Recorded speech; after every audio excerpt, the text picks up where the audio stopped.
नमस्कार, मैं आजाद भारद्वाज भारतीय मीडिया फाउंडेशन के बीएम आज तक न्यूज चैनल में आपका स्वागत है।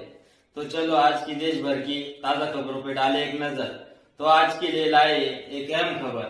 तो आप देखते रहिए बीएम आज तक न्यूज चैनल और हमारे चैनल को सब्सक्राइब करना ना भूलें।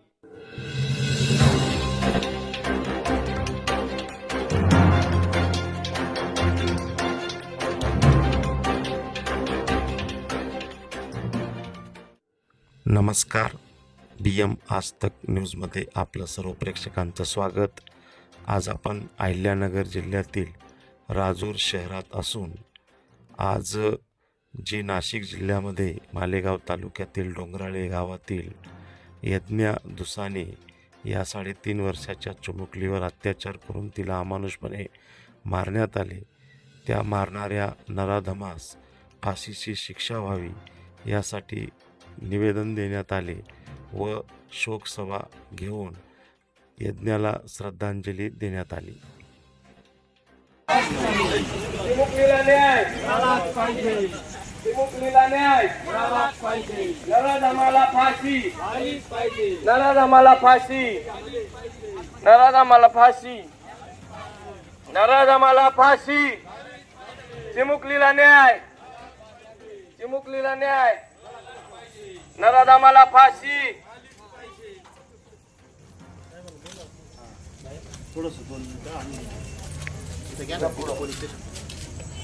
फाशी, चिमुकलीला न्याय असा कसा देत नाही, असा कसा देत नाही,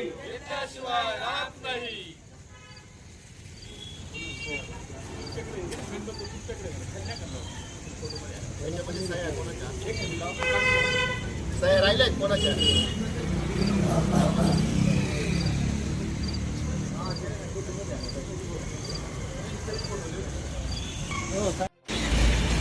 महाराष्ट्र राज्यातील नाशिक जिल्ह्यातील मालेगाव तालुक्यातील डोंगराळे या गावात या गरीब कुटुंबातील 3.5 वर्षाच्या बालिकेवर अमानुषपणे अत्याचार करून तिला ठेचून मारण्यात आलं। अशा त्या यज्ञा जगदीश दुसाने या 3.5 वर्षाच्या बालिकेला श्रद्धांजली देण्यासाठी राजूर येथे बाजारपेठेत श्रद्धांजली सभा आयोजित केली होती। ही सभा उरकून कॅन्डल मार्चद्वारे आपण आता महाराष्ट्राचे सन्माननीय मुख्यमंत्री तथा गृहमंत्री देवेंद्रजी फडणवीस यांच्याकडे या नराधमाला फाशी मिळावी अशी मागणी होत आहे। त्या मागणीला आपल्या राजूर गावाच्या वतीने भारतीय मीडिया फाउंडेशनच्या वतीने व हिवाळा फाउंडेशन तसंच इतर सामाजिक संघटना, डॉक्टर आंबेडकर संस्था तसंच राजूर ग्रामपंचायत तसंच विरोधकारी सोसायटी इतर संघटनांच्या सर्वांचा या मागणीला पाठिंबा असल्या कारणाने असं निवेदन तयार करण्यात आलेलं आहे व त्या निवेदनावर ग्रामस्थांच्या सह्या घेऊन हे निवेदन सन्माननीय गृहमंत्र्यांना पाठवण्यासाठी आपण येथे राजूर पोलीस स्टेशनचे सहाय्यक पोलीस निरीक्षक सन्माननीय पवार साहेब यांच्या पोलीस स्टेशनच्या येथे आपण आलेलो आहोत। तरी मी आमच्या सर्वांच्या वतीने त्यांना विनंती करतो की आमच्या विनंतीला मान देऊन सन्माननीय मुख्यमंत्री गृहमंत्री यांना हे निवेदन आपण पाठवावं व त्याच्यावर कार्यवाही व्हावी अशी आमची अपेक्षा आहे। त्या अनुषंगाने सन्माननीय पवार साहेबांनी आमचं निवेदन स्वीकारण्यासाठी वेळात वेळ देऊन येथे यावं व आमचं निवेदन स्वीकारावं व या यज्ञाला तुमच्या राजूर पोलीस स्टेशनच्या वतीने सुद्धा श्रद्धांजली येथे व्हावी असं मी त्यांना विनंती करतो। त्यांनी येथे उपस्थित व्हावं ही नम्र विनंती। आज महाराष्ट्रात मुलींचं शालेय मुलींचं जीवन अतिशय असुरक्षित झालेलं आहे। तर हे कॉलेजमध्ये विविध संस्थांमध्ये एक बचत आत्महत्या करतात. साहेब पवार साहेब देखील आले आणि पोलीस डिपार्टमेंटने चांगलं सहकार्य केलं, तर या ठिकाणी ते नियोजन स्वीकारतील अशी आम्ही समाजाची विनंती. साहेबांनी सुद्धा आपल्या पोलीस डिपार्टमेंटच्या वतीने श्रद्धांजली यज्ञाला द्यावी अशी मी त्यांना विनंती करतो.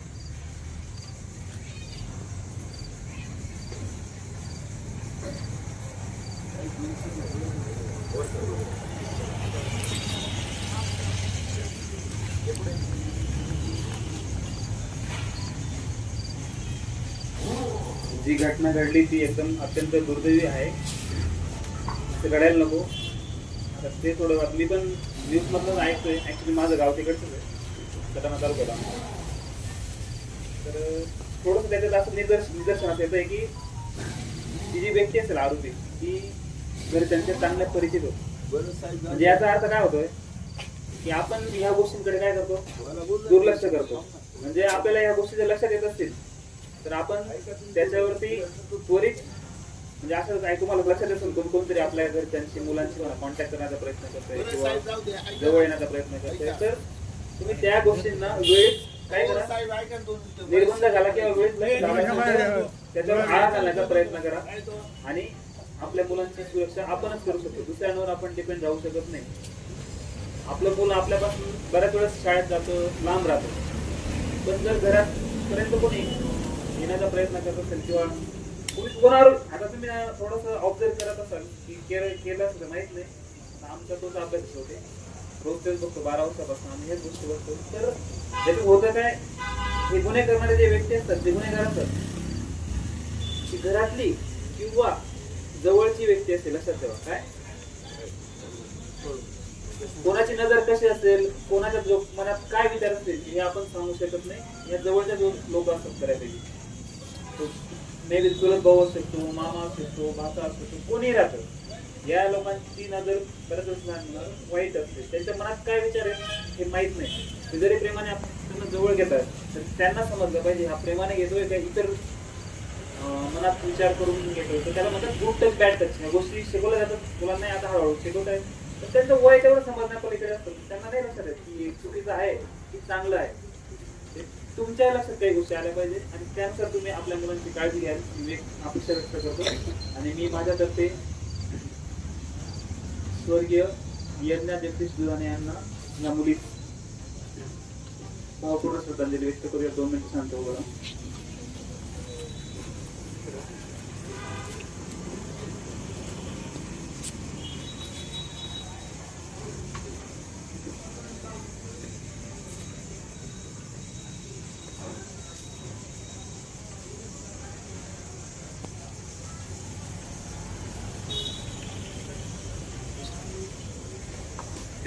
आज आपण या ठिकाणी यज्ञाला न्याय मिळावा यासाठी निवेदन देण्यासाठी सर्वजण जमलो आहोत.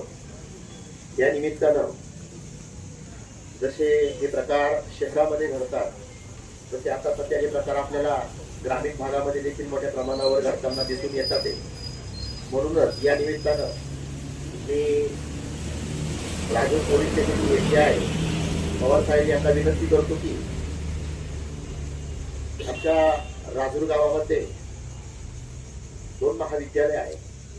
या महाविद्यालयामध्ये राजूरच्या आजूबाजूला असंख्य खेडेगाव असल्या कारणाने शिकण्यासाठी मुलं मोठ्या प्रमाणावर राजूरमध्ये येत असतात. आणि कॉलेज सुटल्यानंतर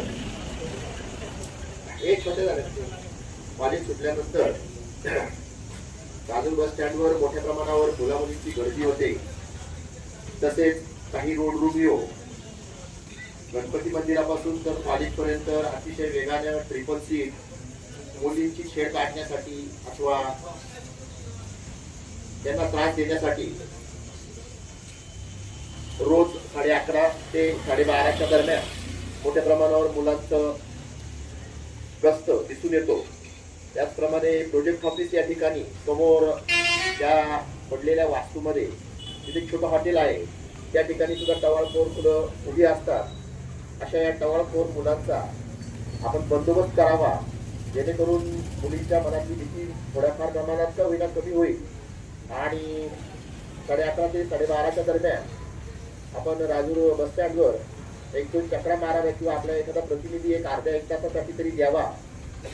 कारण बस स्टँडवर मोठ्या प्रमाणावर छेडछाडचं प्रमाण चाललेलं असतं आणि अशा छेडछाडमध्ये कोणी गावातला नागरिक जरी बोलला तर त्यावर इतर मुलं नाव ठेवतात. त्यामुळे कोणी बोलण्याचं धाडस करत नाही. म्हणून मी आपल्याला विनंती करतो की यापुढे देखील अशी कुठली यज्ञा कोणाच्याही रूपाने बळी पडू नये यासाठी आज आम्ही भारतीय मीडिया फाउंडेशनच्या वतीनं तसेच राजूर ग्रामस्थांच्या वतीनं व जिव्हाळा फाउंडेशनच्या वतीनं आपणास निवेदन देत आहोत. हे निवेदन आमचं वरपर्यंत पोहोचवावं व स्वर्गीय यज्ञाला न्याय मिळवून द्यावा हीच आपली सर्वांच्या वतीनं तिच्या प्रती श्रद्धांजली असेल. एवढं बोलून मी थांबतो. जय हिंद, जय महाराष्ट्र.